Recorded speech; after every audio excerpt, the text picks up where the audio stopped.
ओम नमः सिद्धेभ्यः ओम नमः सिद्धेभ्यः ओम नमः सिद्धेभ्यः। णमो वरिहंताड़म णमो सिद्धाड़म णमो आयरियाड़म णमो वज्रायाड़म णमो लोई सुबसाहुड़म। चलते फिरते तीर्थ हैं हरते सब संता, हम तो बस इतना जानते आप सरीखे आ। हम तो बस इतना जानते आप सरीखे आ। कुंडलपुर के बड़े बाबा की, लायक श्री महावीर भगवान की, परम पूज्य आचार्य भगवान गुरुदेव शिक्षण विद्यासागर जी महामुनिराज की, परम पूज्य आचार्य श्री समय सागर जी महामुनिराज की, 3 करोड़ करोड़ मुनिराजों की, मुनि श्री धर्म सागर जी महाराज की, मुनि श्री महासागर जी महाराज की,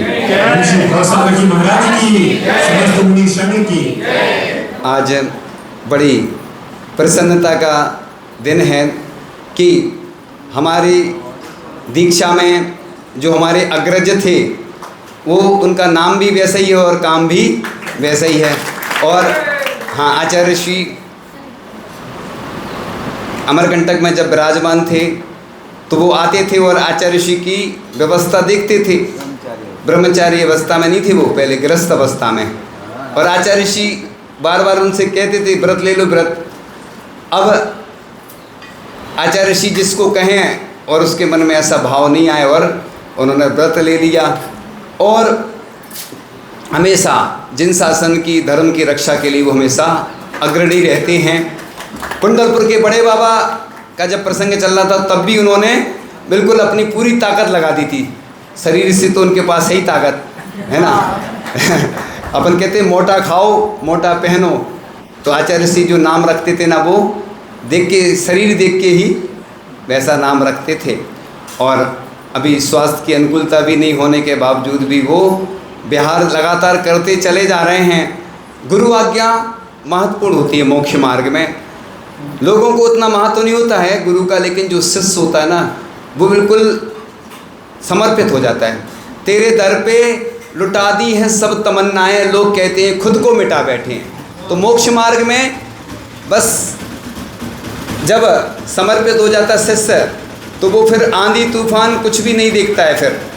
इसलिए अपन का भी कर्तव्य है, जिस प्रकार से परम पूज्य आचार्य श्री ने कितने वर्ष तक, 56 वर्ष तक मुनि अवस्था में लगभग, है ना, उन्होंने इस भारत की भूमि पर बिताया।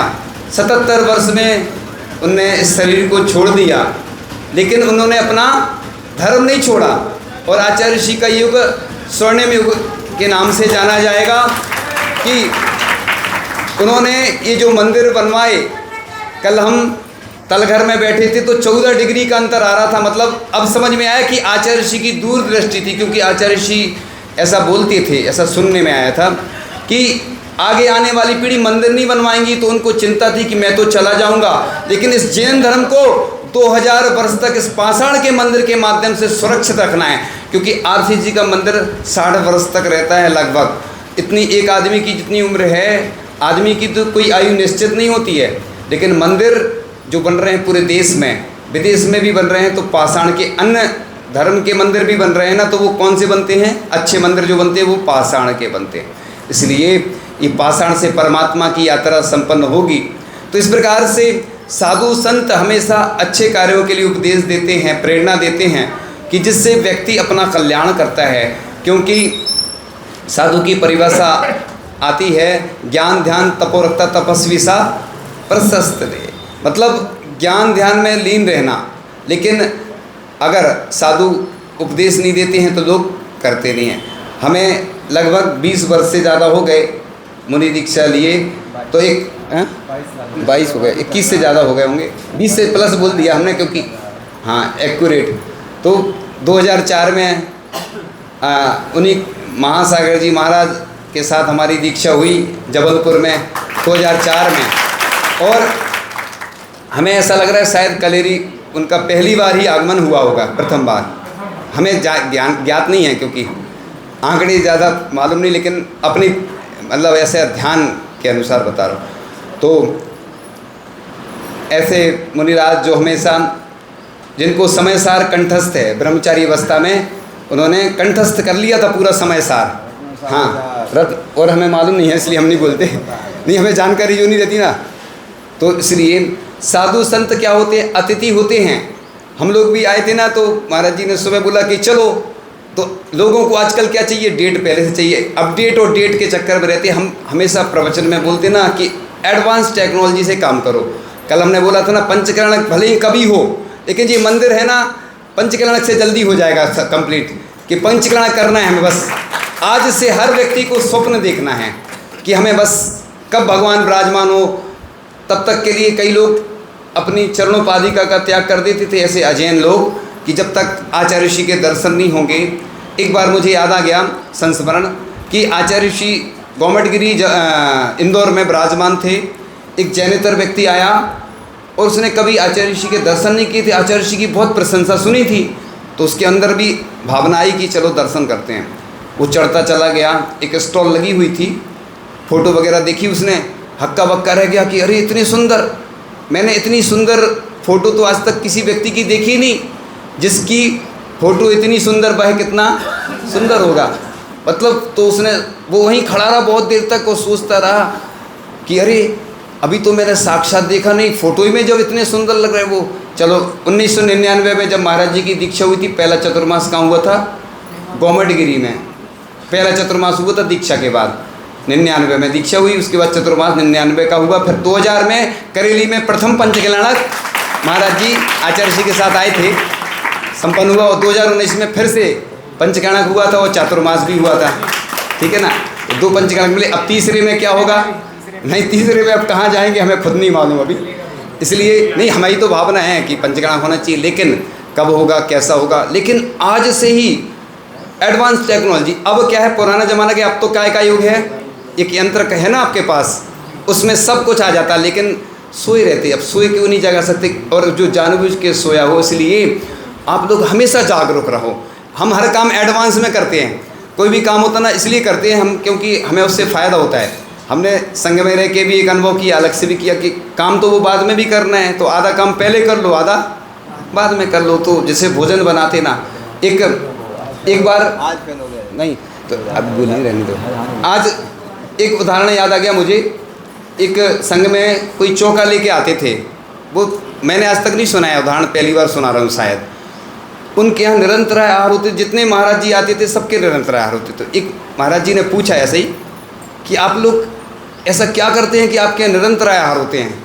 वो बोलते हैं हम पहले से शोधन करते हैं, विशुद्धि बढ़ाते हैं, माला फेरते हैं। वो वृद्ध थे वो लोग, लखनऊ साइड से आते थे, बाराबंकी साइड से। तो ये एडवांस में हर काम अपन को करना चाहिए, इसलिए हाँ, जहाँ के आसपास के थे, हाँ वहीं उसी साइड के थे वो। तो मतलब अपन हर काम, चाहे पंचकल्याणक बाद में होना हो, और इधर का मंदिर बहुत सुंदर बन गया है, शिखर तक की, सोने से शिखर की यात्रा हो रही है। इसलिए कुछ मिनट, हाँ हाँ, यहाँ पर कक्षा भी चलती थी सोने से शिखर तक की, मुनि श्री विमल सागर जी महाराज के द्वारा। और आज तो एक नया अध्याय घटित हो जाए कि मुनि श्री धर्म सागर जी के मुखारबिंद से भी आज सुनने मिल जाए हम लोगों को करेली में। देखो अभी देवरी में बड़ा सौभाग्य जागा कि महाराज जी के द्वारा कक्षा भी ली गई और आचार्य जी की पूजन हुई, शांति धारा हुई, और भी कुछ मिला, भक्ति आदि। तो इस प्रकार से आप लोग संतों के आगमन से सुख का रहे ना पार, संतों का जब गमन हो लगता जग असार। एक बार एक महाराज जी का बिहार हुआ तो एक व्यक्ति गिर गया, बिल्कुल बेहोश हो गया। कई लोगों को शौक लग जाते। अगवानी में भी पूरे भारत के लोगों के लिए मैं बोल रहा हूँ कि अगवानी जहाँ जहाँ होती तो अपन को इंतज़ार करना चाहिए। पहले मेहमानों को छोड़ने जाते थे, लेने जाते थे, अब क्या होने लगा, लोगों को मालूम रहता है तो अब ना छोड़ने जाते। अब तो महिलाओं की भी स्थिति खराब होने लगी, वो अकेली आ जाती, ट्रेन में वहाँ से बैठा देते। हो सकता है आगे का कंपनी खुल जाए ऐसी कि जो सुनो कोरियर जैसी। ऐसा बिल्कुल नहीं, देखो महिलाओं की सुरक्षा भी जरूरी है, बिल्कुल अकेला नहीं भेजना चाहिए। कभी भी देखो कोई घटना घटती है तो अपन जिम्मेवार। आपका बिजनेस चला जाए, नुकसान हो जाए, कोई चिंता नहीं करना, वो वसूल हो जाएगा।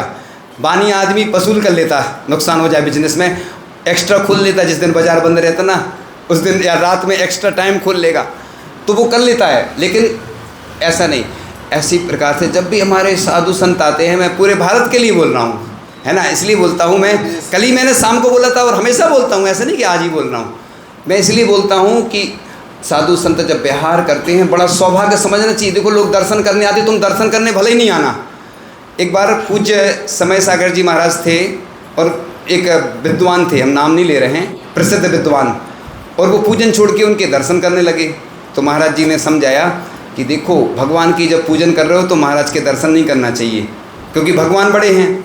लेकिन ऐसा नहीं कि भगवान के दर्शन करने के बाद महाराज के दर्शन ही नहीं करो। कई लोग क्या होता ना, पूरे देश के लिए मैं बोल रहा हूँ कि कमेटी वाले सिर्फ पद ले लेते फिर आते ही नहीं, दिखते ही नहीं।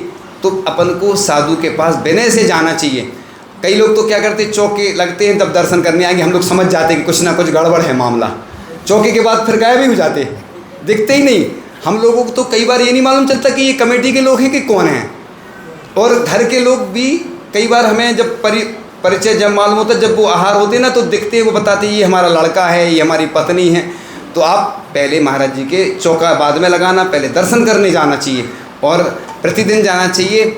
ऐसे रामटेक नागपुर की बात थी कि एक व्यक्ति आया और उसके यहाँ चौका लग रहा था। वैसे तो अतिथि संविभाग बोलते हैं, चौका हम नहीं बोलते हैं। अतिथि संविभाग करने वो आया और 12 दिन हो गए उसके यहाँ किसी महाराज के चरण नहीं पड़े, आहार नहीं हो रहे। वो परेशान, टेंशन तो होने लगती लोगों को।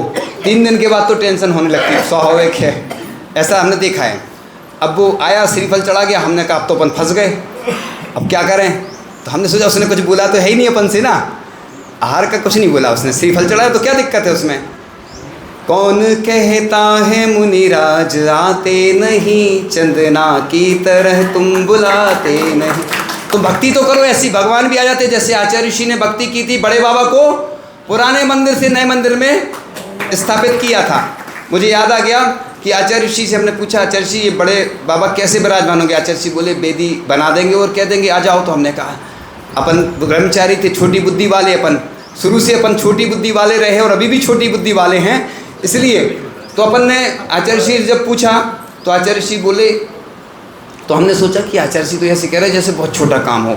और वाकई में जब हम मुनि बन गए और आचार्य ऋषि भी चिंतित थे, क्योंकि दुनिया की सबसे बड़ी रिस्क आचार्य ऋषि ने ली थी और दुनिया के किसी भी व्यक्ति की ताकत नहीं थी कि बड़े बाबा को पुराने मंदिर से वो नए मंदिर में लाता, क्योंकि बड़े बाबा छोटे नहीं थे।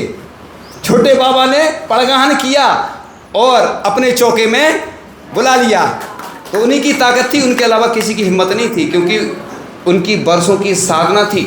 उन्होंने 44 घंटे ध्यान लगाया, शमशान में ध्यान लगा। एक बार कुंडलपुर की बात थी कि उनके कमरे में जहाँ मंदिर में शयन करते थे, ब्रह्मचारिणी जब दर्शन करने आ रही थी तो कुछ सर्प निकले उधर से। तो आचार्य ऋषि को बताया ब्रह्मचारिणियों ने कि आचार्य ऋषि आपके मंदिर में से, आपका मंदिर माने जहाँ शयन करते थे, आपका मतलब कहने में आ जाता, आप जहाँ शयन कर रहे हैं उस मंदिर में से सर्प निकले। आचार्य ऋषि बोले वो तो मेरे नीचे पाटे के नीचे रोज़ सोते हैं। अब सोचो सर्पों के साथ जिसने शयन किया हो और उनको कुछ डर नहीं लगता था। शमशान में हम लोग संस्मरण पढ़े ना तो रोंगटे खड़े हो गए कि आचार्य ऋषि ने लगातार मुक्तागिरी में 9 उपवास किए निर्जल। और जिस दिन पाड़ना थी तो लोगों ने कमंडल उस दिन भरा नहीं कि आज तो 10वां दिन है, 10 उपवास होते ना तो उन्होंने सोचा 10वां तो हो गई, तो कमंडल में जल नहीं भरा। तो आचार्य ऋषि का कमंडल कहाँ है, सब लोग डर गए एकदम से कि आचार्य। अब हम लोगों ने भरा नहीं कि हमने सोचा कि आज आपका उपवास होगा तो क्या मुझे रिकॉर्ड बनाना है क्या आचार्य ऋषि बोले। तो आचार्य ऋषि के नीचे शयन करते थे। ऐसे वो संत थे कि जिनके बारे में जब चर्चा करते हैं तो अपने रोंगटे खड़े हो जाते हैं। उनकी स्तुति करने में सहस्रनाम जैसे लिखे जाएं तो भी कम हैं। इसलिए आज बस ना गया। तो इसी प्रकार से आचार्य ऋषि के चरणों में हम प्रतिदिन स्तुति करते हैं। और आपको मुनिराज के जब व्यवहार होते हैं तो अब कमेटी के भरोसे नहीं ना, आप तो पुण्यार्जक बनो ना। पुण्यार्जक का मतलब तन मन धन से। अब हर व्यक्ति पुण्यार्जक है, समझ लो। सिर्फ जो धन देता वो पुण्यार्जक नहीं। ये व्यवस्था प्राइवेट में होना चाहिए, कमेटी के लोग देखें चाहे नहीं देखें, ऐसे पूरे देश में तैयार होना चाहिए युवा लोग। अब तुम्हारे हवाले वतन साथियों। अब तो आचार्य ऋषि चले गए, अब हमें संभालना है कि अब कठिन है दौर। दीपक बुझ रहा है, उसमें क्या डालना है, घी डालना है। इसलिए अपन अब साधु संत हमारी विरासत हैं जो आचार्य ऋषि छोड़ के गए हैं संपत्ति। इसलिए कोई भी मुनिराज जब विहार करते हैं इसलिए छोड़ने जाते हैं कि दूसरे गांव के लोग आ जाते फिर वो विहार करवाते हैं। तो ये अपना कर्तव्य है। साधु सेवा समिति सिर्फ बनना आना नहीं है, बन जाती है, चतुर्मास सेवा समिति बन जाती है, हम दिखते हैं बस, फिर वो दिखते नहीं। तो नाम के लिए काम नहीं करना। इसलिए आप जब भी जहाँ चुनो ऐसे लोगों को चुनो, समर्पित व्यक्तियों को चुनो जो तन मन धन से सेवा कर सकें। ऐसे पुण्यार्जक बनो आप। पुण्यार्जक मतलब इसलिए कि जो भी खर्च होता है, कोई साधु यात्रा कर रहे हैं, कोई भी काम होता है तो पुण्यार्जक के माध्यम से हो। मंदिर से इमरजेंसी में उपयोग करते हैं तो कोई दिक्कत नहीं, लेकिन व्यवस्था साधु संत को भी दोष नहीं लगे, क्योंकि साधु संत ग्रीष्मकालीन होती है, शीतकालीन होती है, कैसे व्यवहार करते हैं सब मालूम आपको, ज़्यादा बताने की ज़रूरत नहीं है। इसलिए हर देश में जितनी भी कमेटियाँ हैं, एक मैनेजमेंट कमेटी अलग से होना चाहिए जो मैनेजमेंट करे, टाइम टू टाइम हर चीज़ की जानकारी दे, है ना। अब ये नहीं कि हमें अपनी दुकान से मतलब है, अपनी पत्नी से, बच्चों से, हमारी कोई ना तो पत्नी है ना बच्चे हैं, हमारा जितना संसार है वही सब हमारी माँ हैं, जितनी हमारी बहनें हैं, हमारे भाई हैं, सब हमारे परिवार है। इसलिए साधु संत एक माँ छोड़ते हैं, 108 माँ तैयार होती हैं, एक घर छोड़ते हैं तो 1008 घर पड़गाहन करने के लिए तैयार रहते हैं। इसलिए हमारे साथी मिले, आज हमें बहुत प्रसन्नता है। और वो तो दूसरा रास्ता था उनका, लेकिन महाराज जी की बहुत भावना थी कि नहीं, आपको अस्वस्थता है, कोई बात नहीं, हम भैयावृत्ति करेंगे आपकी, लेकिन आपको आना है। और वो आ भी गए। इसलिए देखो आज हमारा परिवार बढ़ गया, है ना। इन्हीं भावनाओं के साथ आगे की बात अगले पार्ट में करेंगे। परम पूज्य आचार्य भगवान गुरुदेव शिक्षण विद्यासागर जी महामुनिराज की, परम पूज्य आचार्य श्री समय सागर जी महामुनिराज की, 3 कमनाओं पर मुनिराजों की। हाँ, क्रम से कर लो, क्रम से कर लो पहले। चलो आ जाओ, आ जाओ, कर लगाओ, माइक लगाओ, पूरा पूरा लगाओ। बहुत पूज्य श्री महासागर जी महाराज करते हैं। बोलो।